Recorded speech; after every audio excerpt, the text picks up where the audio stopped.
Alright, you guys, we're going to start with the Chapter 8 geometry review, and I'm just going to work through the odds with you. Let's start with number 1.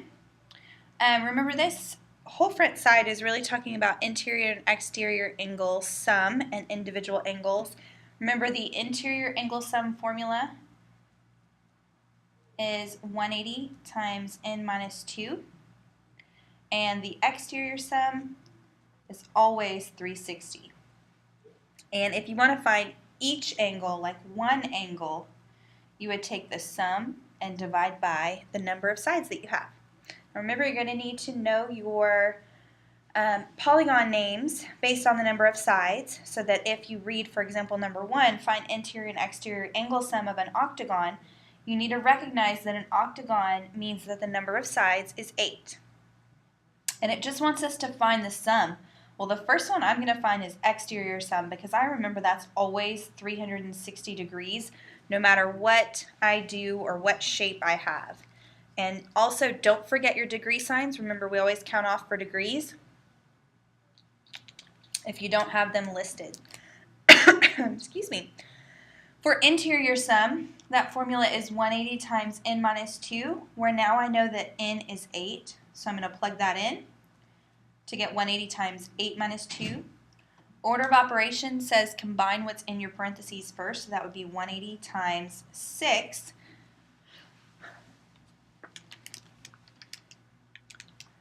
And when I calculate that out, that gives me a sum of 1,080 degrees. All right, let's skip down to number 3. Look at the location of this polygon and its angles. Its angles are inside, which means those are interior. So that means I want to be looking at the interior sum. I don't know any angles are congruent, so I shouldn't be setting them equal to anything. I should be adding them together and see what they total. Their total will be that sum, so I need to use that 180 times n minus 2 formula for interior sum. And I'm going to count the number of sides I have. I have 1, 2, 3, 4, 5, 6 sides.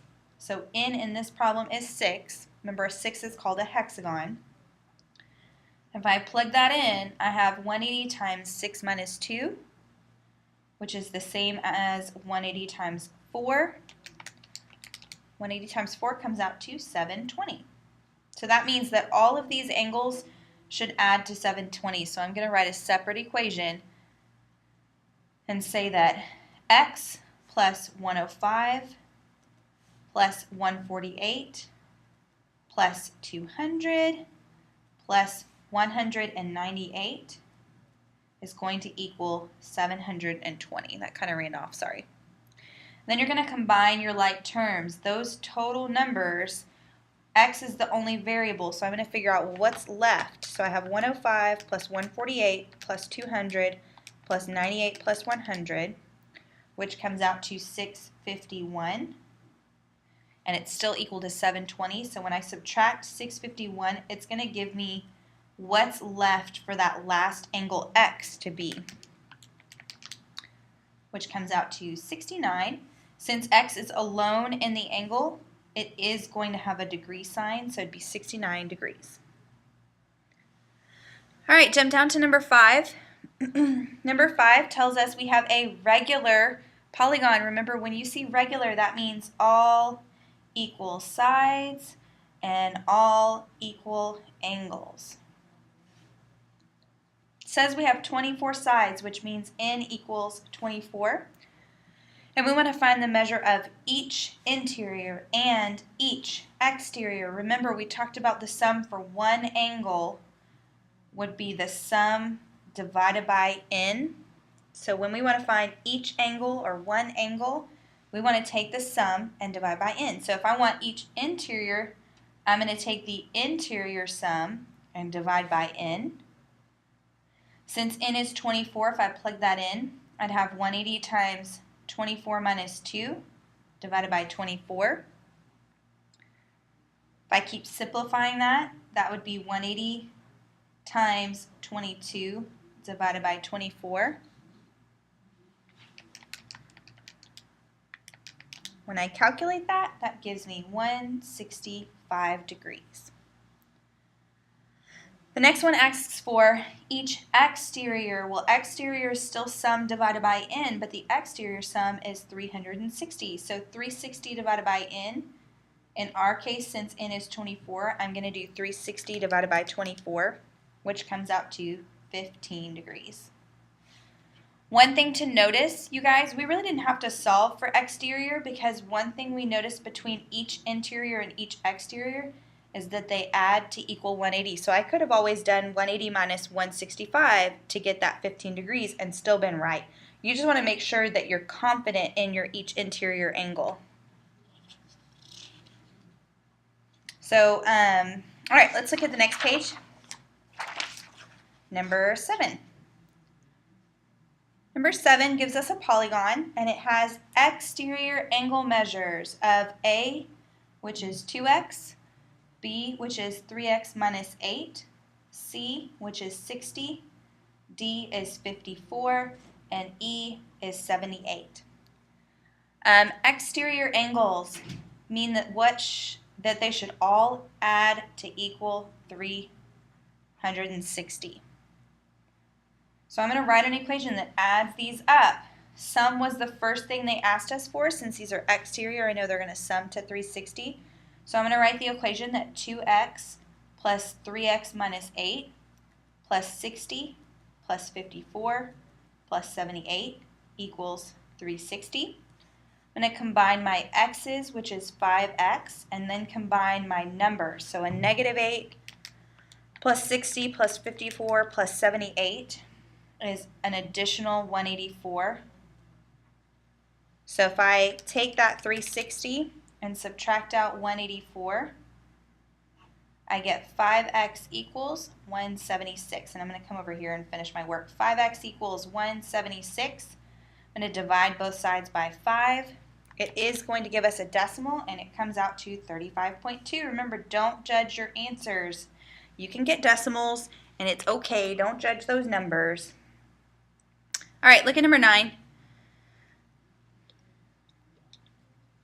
The directions here say classify the following parallelograms. This should really say classify the following quadrilaterals. It's really, they're all four-sided figures. You want to think as specific as you can be, and that's based off of the markings. So if I look at number 9, the only thing I know about it is that it has 4 congruent sides. So the two shapes I'm thinking of are either squares or rhombuses, or rhombi, sorry. The difference between a square and a rhombus is that we either have right angles or we don't. Since we don't have right angles here, all I can call this is a rhombus. Number 11, we have congruent sides and we have right angles. Right angles with congruent sides means this has to be a square. Number 13, all we know about it is that it's got right angles. With that being a right angle, the only thing I can say would be this is a rectangle. Number 15 has absolutely no marks. If you have no marks, you can't further specify what type of quadrilateral you have. So all we know is that it just has 4 sides and nothing else to it. So I would call this just a basic quadrilateral. And number 17, I have opposite sides congruent and all 4 right angles. Opposite sides congruent and all 4 right angles I would call a rectangle. The difference between this one being a parallelogram and a rectangle is the fact that we have right angles, because parallelograms don't always have right angles. All right, looking at number 19. Number 19 is a rectangle. Remember, when you look at these rectangle shapes, find your lines of symmetry. I could fold this hamburger style so that they line up sideways, or I could fold them hot dog style and still get the same thing through the center. Another thing you want to think of is this breaks into isosceles triangles, which remember have 2 congruent angles, and they're always at the bases, which will be at the bottom. So when I look at this, angle 7 is 46 degrees. The other one that I automatically know, since it's in this bottom triangle, is that 46 and angle 1 are identical because they're isosceles. Then you could think of, well, 1 and 6 are alternate interior angles, so I would say those are 46 degrees.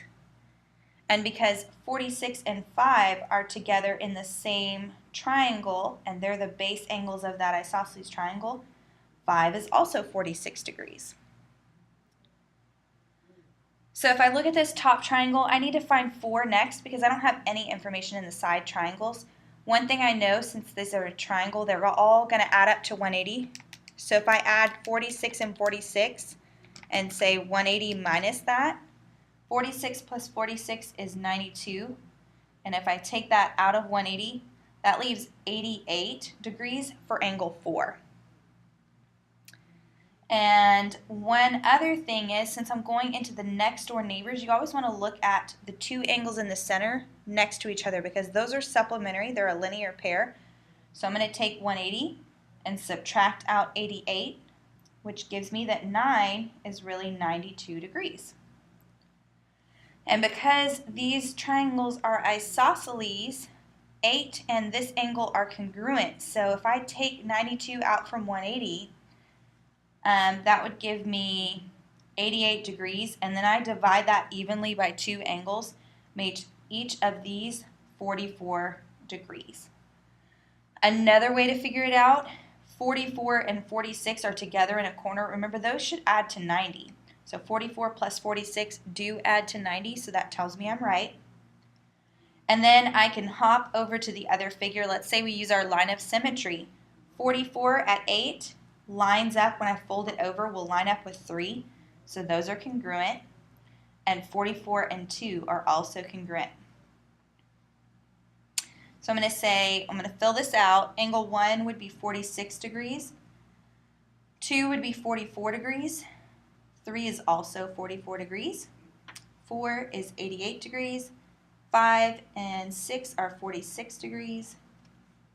And 8 is 44. And 9 is 92. Make sure you guys remember your degree signs. All right, I'm going to skip 21. I know I said I'd do all the odds, but 21 is like what we just did. So I'm going to do the rectangle or the parallelogram next to it. It's been a long time since we've done parallelograms. Remember, with parallelograms, you want to find your alternate interior angles because of the parallel sides. So for example, 75 and 1 are alternate interior. That means they're going to be the same measure. 41 is alternate interior to 5. And 18 is alternate interior to this angle up here. They're not asking me for it, but it doesn't matter because I just recognized it. And sometimes if you have blank spaces, that doesn't necessarily mean that you won't need to use that angle to find another one. So sometimes it's easier if you see something is equal, go ahead and fill it in just so you don't forget about it later and need it. When you see that these are broken into triangles, start in the triangle where you have the most information. So that would either be, for me, the left triangle or the right triangle. Since I want 6, I'm going to use the left triangle. I know these should all add to 180. So I'm going to add 75 and 41, which is 116, and subtract that from 180, which gives me 64. So 6 is 64 degrees. Remember, when you move over into your next triangle, you need to see what those 2 middle ones should add up to. It's always going to be 180. So if I take 180, subtract out the 64 that I know, that's going to give me 116 for angle 4. Now remember, this is different than a rectangle. We don't know that 18 and 3 are congruent. However, we could find some other information in a different way. So for example, this 18 doesn't mean that 3 is also 18 degrees, but I do know that the 3 should add to 180. So I'm going to add 116 and 18, which is 134, and when I subtract that out from 180, that's going to give me that angle 3, which is 46. And then the last little thing, 3 and 2 are alternate interior, so 2 is going to be 46 degrees. So let's write that out in our actual answers. Angle 1 should be 75. 2 should be 46 degrees. 3 is where? Here it is, 46 degrees. And 4 is 116 degrees. 5 is 41 degrees. And 6 is, where did it go? 64 degrees. There we go. All right, let's look at number 23 next. Number 23 is a rhombus. Remember, with a rhombus is a similar shape to square in that they have right angles, but remember, with a square, the right angles are on the outside, but with a rhombus, the right angles are in the inside. So I automatically know that angle 5 is a right angle because these are all 90 degrees. Another thing they told me was that 7 is 36 degrees. With a rhombus, your lines of symmetry are the diagonals. So I can cut this diagonal. And they will fold over to give me that 36 and 3 are both 36 degrees. Hey, I'm making a video. Okay. Thanks. You're so sweet. Do I owe you money? No, don't worry about it. Are you sure? Yeah. Okay. Thanks. You're the best. I just have to swing by and drop it off real quick because I want to check for this and I don't want to be late. So. Good luck. Okay. Bye. Okay, so sorry. So we have 36 and 36. Those line up. And one thing that I also know is if I use the other diagonal to fold my shape, I can fold the paper up and see that 3 and 6 are going to line up. So I know that 3 and 6 are also 36 degrees. And remember, all these inside angles are 90 degrees, so it looks like I don't have a lot of information when I just write 190. And if I write the rest of them around, it gives me more information to see. Because now I can see how I can find 4 by adding up and subtracting from 180. So 36 plus 90 is 126. And when I subtract that from 180, 180 minus 126 gives me 54 degrees. Now again, if I use a diagonal to fold across, 4 will end up lining up with 2. So 4 and 2 are both 54 degrees. And when I use the other diagonal and fold, this angle 1 right here will line up with angle 2. So 1 and 2 are both 54 degrees. So now I'm going to fill this out. We have angle 1 is 54. Angle 2 is also 54. 3 is 36, 4 is 54, 5 is where? Oh, there it is, 90 degrees, and then 6 is 36 degrees.